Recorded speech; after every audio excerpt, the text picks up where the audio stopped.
This week we watched All of Us Strangers. I loved this movie. It felt like you're in the midst of somebody's like therapy session in a way, and how you like they're processing like loss and grief.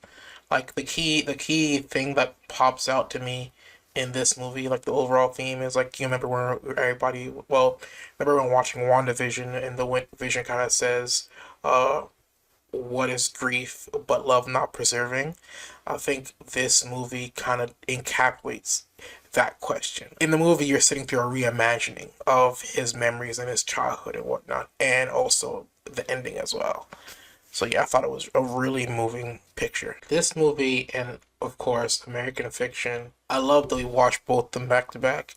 And Yeah. it's like once again reinforcing that topic that we've both covered with a lot of creatives and writers, that they are writing out their childhood traumas or issues hmm in modern media for everybody to consume, as they're just as they're processing stuff they dealt with in writing and directing these projects.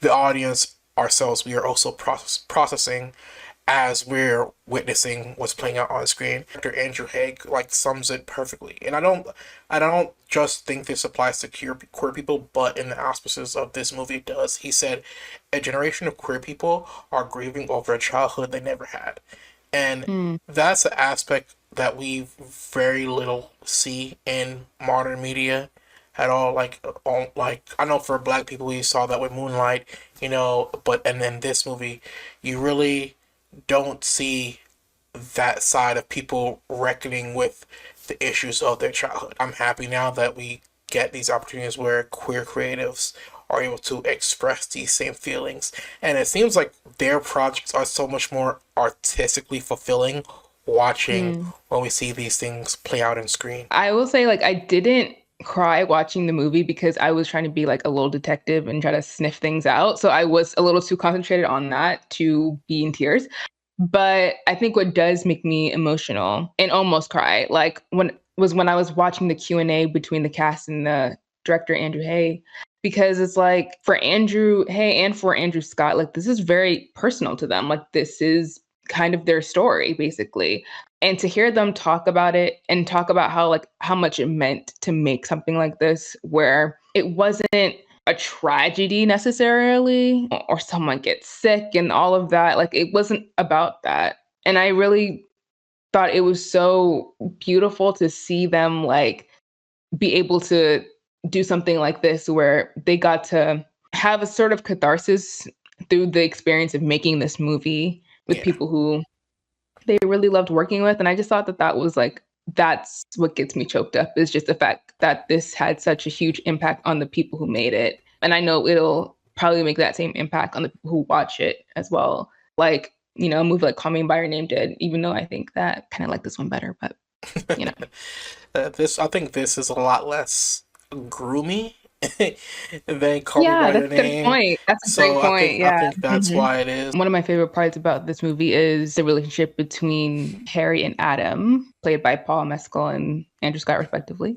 And they've talked about this as they've like talked about the movie, but it is so tender. Like the way that, and I think Andrew said this, which I think is very true. Not that I would know 100%, but like from what I've heard, that usually when you have like gay romance, it's very like aggressive and people are just like trying to hurry up and have sex and it's all over very quickly. And he was just like, sometimes you don't want that. Sometimes like you want to like really enjoy the person, have it, take it slow, but also just like have a relationship. Like there's an entire montage where they're just like laying around Yeah. watching TV and like not doing anything. I thought that that was really beautiful. Like it's how sensitive everyone was, like how both of them were to each other and like they understood each other's pain and trauma. It was like a healing thing for both of them to be in this relationship. I don't know. The ending kind of screws with you on that. But like I think in the moment while I was watching it, I really enjoyed watching that just tenderness between two people and like seeing someone, like actually seeing someone and not just like wanting something necessarily from them. Yeah, I love that too because it really shows the transitions of how a relationship grows. Like his Mm, initial off-putness, like I don't want to deal with this, and then he goes to his parents, talks to his parents, kind of like mm, somebody. Then he goes through, okay, I'm going to express my feelings towards you, and then we're going to go out and hang out, and you see how a relationship actually blossoms. The one that hurt me the most, I think, was he's revealing to his mom that he's gay, and she's not understanding anything about that lifestyle. And then she doesn't show up next time, goes to the house, and he's talking with his dad. His dad reveal like he feels bad about treating him a certain way as he was growing up, because he said, I always kind of knew. So, and if I was in school with you, I would have made fun of you as well. And then you don't get that interaction with the mom until the Christmas scene where she's singing the song and he realizes that she's singing towards him, kind of saying, I'm sorry in a way.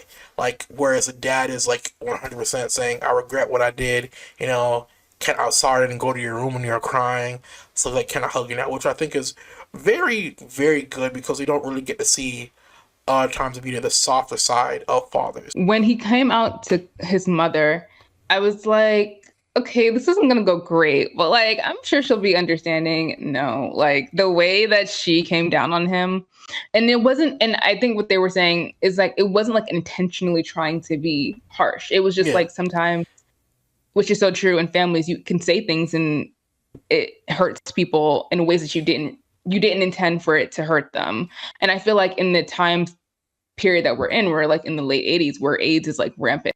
Everyone had a lot of very homophobic attitudes. That discussion went just about like as well as you would think it would, yeah. considering the circumstances. Like, and it still broke my heart. Maybe you might not agree, but like you would still be cool with it, kind of.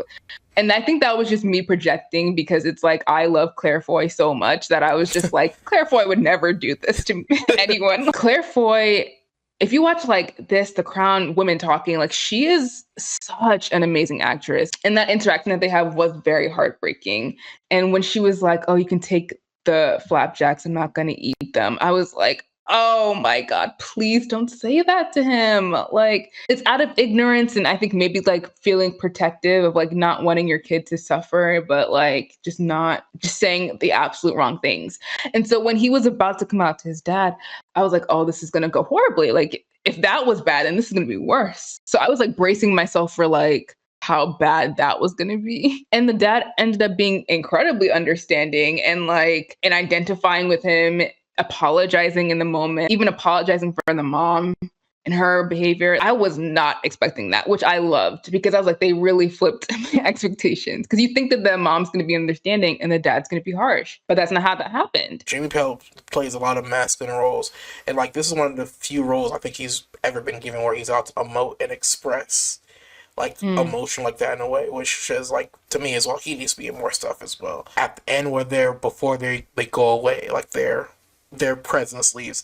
He's like, I'm so happy I got to know the person you are, and not just know you from the person you were back then. I thought that was so touching. Even though it focuses on a queer man, like a gay man, it's completely applicable to anyone, Yeah. because I think everybody wants to be seen by their parents for who they are. Every person wants to be seen by a potential partner for who they are. So it's just like really about like seeing someone and just accepting and loving them. So the ending. How did you feel about the ending? What did you think about it? It was like a bittersweet ending, because it kicks off with him initially mentioning and becoming aware of part of his whole attachment to his parents being there and not being there in a way was the fact that he's always been lonely. And his parents like, okay, you're not lonely anymore. Mm. We can't be your emotional support or linchpin anymore. You have somebody else there. And for him to realize that, and then go see his parents like one more time, spend a day with him because he's so afraid to let them go. And then he's like, all right, I can let you go. I can let somebody else in. And the person he wants to let in is not there in a physical form anymore. That is so heart wrenching. The whole movie, I was like, is Harry alive? Like, I was just wondering that the entire time. Like, I would love it for him to just be here and for this relationship to be real. Like, I wanted that so badly for Adam. But then when Adam takes Harry to their Adam's house and they're like looking through the windows and stuff, and he's like, "Oh, I can see your parents."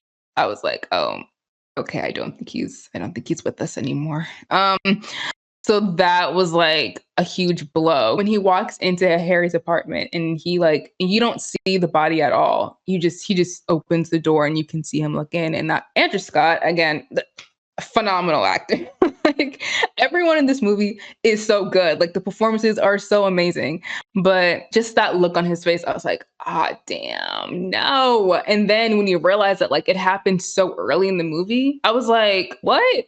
So like none of it was real because he had carried his parents in his head for that long. He's able to kind of carry Harry with him in that way, even though he knows the truth. He's with him spiritually, but physically, like he is not with him. I think it's like sad but beautiful. Yeah. In the vein of most like Paul Mescal movies, it's like you're gonna cry, but it's nice. Did you like that clip?